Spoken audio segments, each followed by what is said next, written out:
મિત્રો, આમ આદમી પાર્ટીની આજની આ પ્રેસ વાર્તામાં આપ સૌનું સ્વાગત છે. ખૂબ ગંભીર મુદ્દો છે. બંધારણની સરેઆમ હત્યા થઈ રહી છે. લોકશાહીના ચીરહરણ થઈ રહ્યા છે. એ ગંભીર મુદ્દાને હું હરકિશન મહેતાની એક નાનકડી નવલકથા તમને 4-5 વાક્યોમાં કહેવા માગું છું. બેનો સીધો સંબંધ છે. હરકિશન મહેતાએ પીળા રૂમાલની ગાંઠ નામની એક નવલકથા અમીર અલીની લખી હતી.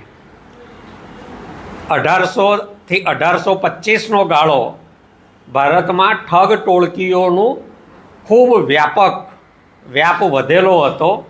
એ મોભાદાર લોકો હતા, ધાર્મિક હોવાનો દેખાવ કરતા હતા, યાત્રા સંઘો કાઢતા અને જે ખરેખર ધાર્મિક લોકો યાત્રા સંઘો લઈને નીકળ્યા હોય એમની સાથે મળીને રાત્રે સત્સંગમાં મોડે સુધી જગાડ્યા પછી જ્યારે એમની આંખો ઘેરાય ત્યારે સરદારના ઈશારે પીળા રૂમાલની ગાંઠ દરેક યાત્રિકના ગળા ફરતે ભીંસી દેતા, એમની હત્યા કરતા, લાશો દાટી દેતા અને બધો જ માલ સામાન સીધા સહિત લૂંટી અને રાતના અંધારામાં અદૃશ્ય થઈ જતા હતા. એ પીળા રૂમાલની ગાંઠની વાર્તા આજે ભારતીય લોકશાહીમાં વાસ્તવિક રીતે જાણે કે અમલમાં આવી રહી હોય એવું દેશમાં દ્રશ્ય ઊભું થયું છે. ગુજરાતની ધર્મપ્રેમી જનતાને ધાર્મિક વાતાવરણની વાતો કરીને, સત્સંગોમાં જોડીને ધર્મના રસ્તે ચલાવતા રહ્યા અને ધર્મની આડમાં ભારતના બંધારણની, ભારતીય લોકશાહીની, નાગરિકોને મળેલા મૂળભૂત સમાન મતાધિકારનો ભંગ કરવામાં આવી રહ્યો છે. લોકશાહીનું ચીરહરણ ગુજરાતમાં 3 વખત થયું છે.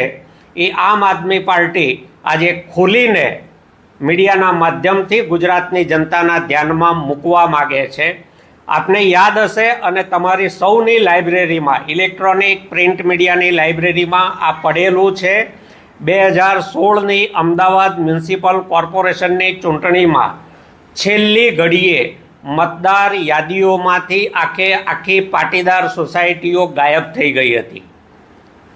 પાટીદાર સોસાયટીઓના મતો ગાયબ કરીને પાટીદાર અનામત આંદોલનમાં જે રોષ ભારતીય જનતા પાર્ટી સામે ઊભો થયો હતો એને ખાળીને બોગસ ચૂંટણી પંચની મિલીભગત વગર ક્યારેય શક્ય નથી.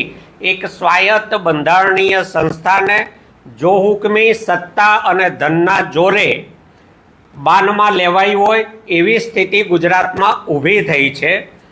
2016ની ચૂંટણીમાં આખી સોસાયટીઓ ગાયબ કરી દેવી એ પહેલું ગુજરાત મોડલનું સાક્ષાત વરવું દ્રશ્ય હતું. બીજો પ્રસંગ બન્યો 2017ની વિધાનસભાની ચૂંટણીઓમાં.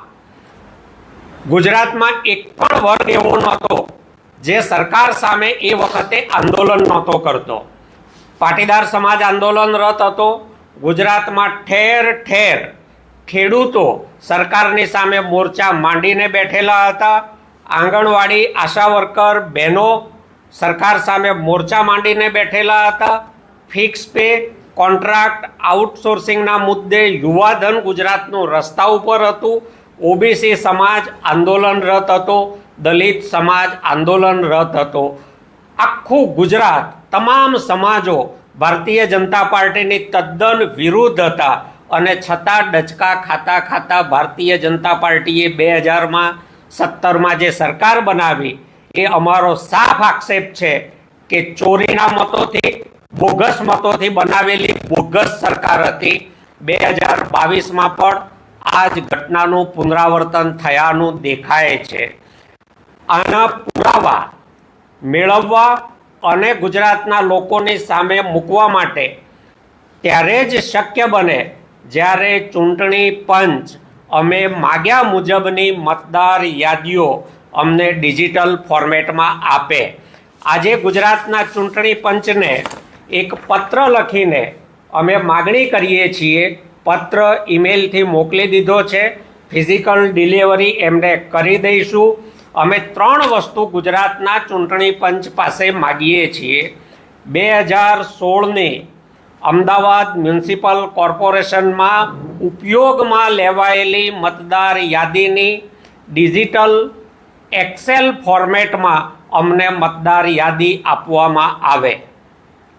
બીજી યાદી 2017ની ચૂંટણીમાં ઉપયોગમાં લેવાયેલી મતદાર યાદી ડિજિટલમાં એક્સેલ ફોર્મેટમાં આપવામાં આવે અને 2022માં ઉપયોગમાં લેવાયેલી મતદાર યાદી ડિજિટલ એક્સેલ ફોર્મેટમાં અમને આપવામાં આવે. આ એક્સેલ ફોર્મેટમાં આપવાના કદાચ ચૂંટણી પંચ પાસે પૈસા ના હોય, એમના આખા ચોરીની સરકાર બનાવીને સત્તામાં બેઠેલું ભાજપ જો એ ગ્રાન્ટ મંજૂર ન કરે તો આમ આદમી પાર્ટી એનો ખર્ચ આપશે, પણ આ 3 યાદીઓ એક્સેલ ફોર્મેટમાં જોઈએ છે.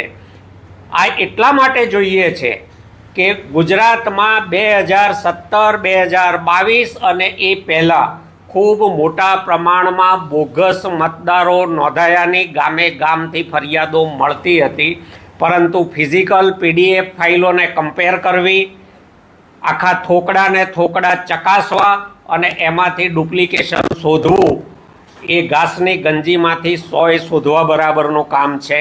જો ટેકનોલોજીના આ સમયમાં ડિજિટલ એક્સેલ ફોર્મેટમાં આ ફાઇલો અમને આપવામાં આવે તો અમે ચૂંટણી પંચને બાંયધરી આપીએ છીએ કે એમાં વિધાનસભા દીઠ અંદાજે 8થી 12,000 જેટલા નોંધાયેલા બોગસ વોટ અમે શોધીને આપીશું.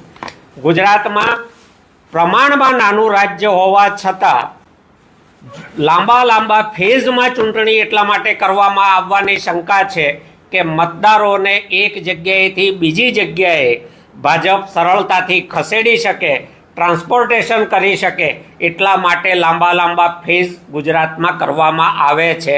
નહીં કે વ્યવસ્થાનો અભાવ છે, પોલીસ ફોર્સનો, પેરામિલિટરી ફોર્સનો અભાવ છે, તંત્ર પાસે પૂરતો સ્ટાફ નથી, એવા કોઈ કારણ નથી. પરંતુ આ ખુદશાહીથી સરમુખત્યારી ઢબે બંધારણીય સંસ્થાને કબજામાં બાનમાં લઈને ભારતીય જનતા પાર્ટીની આ ટોળકી ગુજરાતના લોકોનો મતાધિકાર છીનવી રહી છે. આ જનમતની સરકારો નથી. ગુજરાતમાં ભાજપની કોઈ લોકપ્રિયતા નથી. ભ્રષ્ટાચાર, ભય અને ભૂખથી ખરડાઈ ગયેલા ભાજપ ગુજરાતમાં ભારતીય જનતા પાર્ટી સૌથી વધારે તિરસ્કૃત પાર્ટી આજના દિવસે છે, અને છતાં એ સત્તામાં આવે છે કારણ બોગસ મતદારો છે.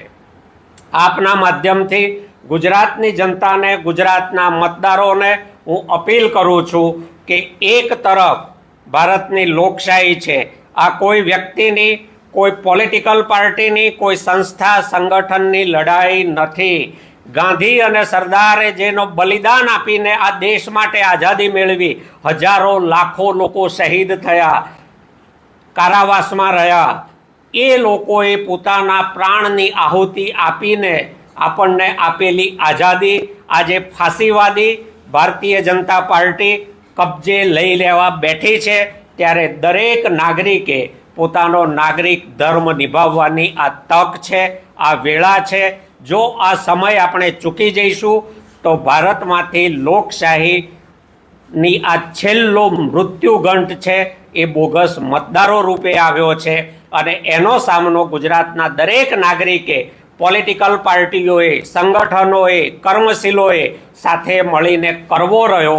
છેવટે મનુસ્મૃતિ વિરુદ્ધ ભારતના બંધારણની લડાઈ છે, ફાંસીવાદ વિરુદ્ધ લોકશાહી મૂલ્યોની લડાઈ છે, આપણા મૂળભૂત અધિકારોની, સમાનતાની લડાઈ છે, અને સૌએ સાથે મળીને લડવાની છે. ગુજરાતમાં ગુજરાતના લોકોનો સમાન એક મતનો અધિકાર દરેકનો રહે. કોઈ સત્તાના બળે, ધનના બળે, પહોંચના બળે એકથી વધારે જગ્યાએ મતદાન કરે કે કરાવે, એની સામે આમ આદમી પાર્ટી પૂરી તાકાતથી આવનારા દિવસોમાં ગુજરાતમાં લડી લેશે. અમને જો આ માગ્યા મુજબની મતદાર યાદીઓ 7 દિવસમાં નહીં આપવામાં આવે તો અમારું પ્રતિનિધિ મંડળ ત્યાં ઉઘરાણી કરવા જશે. ત્યાં પણ જો અમને જવાબ નહીં મળે તો આ લોકોની લડાઈ છે અને લોકોની અદાલતમાં ગુજરાતના ગામડે ગામડે આમ આદમી પાર્ટી આ લડાઈ ફાસીવાદની વિરુદ્ધમાં, ભાજપની સરમુખત્યારશાહીના વિરુદ્ધમાં, એ ગમે તેટલી પોલીસની ગોળીનો, લાઠીનો, ટીયર ગેસનો ઉપયોગ કરે, સામી છાતીએ ઝીલીને અમે લડી લઈશું.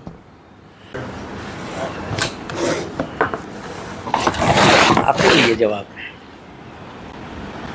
સૌથી પહેલા આ મુદ્દે આમ આદમી પાર્ટીના રાષ્ટ્રીય કન્વીનર અને તત્કાલીન મુખ્યમંત્રી દિલ્હીના તત્કાલીન મુખ્યમંત્રી શ્રી અરવિંદ કેજરીવાલજીએ દિલ્હીમાં પ્રેસ કોન્ફરન્સ કરીને આ મુદ્દો ઉઠાવ્યો હતો કે બોગસ મતદારો નોંધાઈ રહ્યા છે અને જે ભાજપના મતદારો નથી એમના મત મોટા પાયે મતદાર યાદીઓમાંથી ડિલીટ થઈ રહ્યા છે. પ્રેસ કોન્ફરન્સમાં મીડિયાની સામે એવા લોકોને, મતદારોને પણ હાજર કર્યા હતા. એ વખતે આ મુદ્દાની ગંભીરતા બીજા રાજકીય પક્ષો કે લોકો સમજ્યા નહીં. એ વાત એ વખતે ત્યાં રહી ગઈ. મહારાષ્ટ્રની વિધાનસભામાં આના કારણે આખું પરિણામ બદલાયું. લોકસભામાં આને કારણે ઘણી બેઠકોના પરિણામ બદલાયા. ધીરે ધીરે આના ઉપર જુદા જુદા લોકો કામ કરવા માંડ્યા. ત્યારે હવે સામે આવ્યું કે આખી લોકશાહીનું ચીરહરણ થઈ રહ્યું છે. એટલે જાગ્યા ત્યાંથી સવાર. કશું જ મોડું નથી થયું. લોકશાહી બચાવવા માટે તમામે સાથે મળીને લડવાનું છે અને આમ આદમી પાર્ટી લડી લેશે.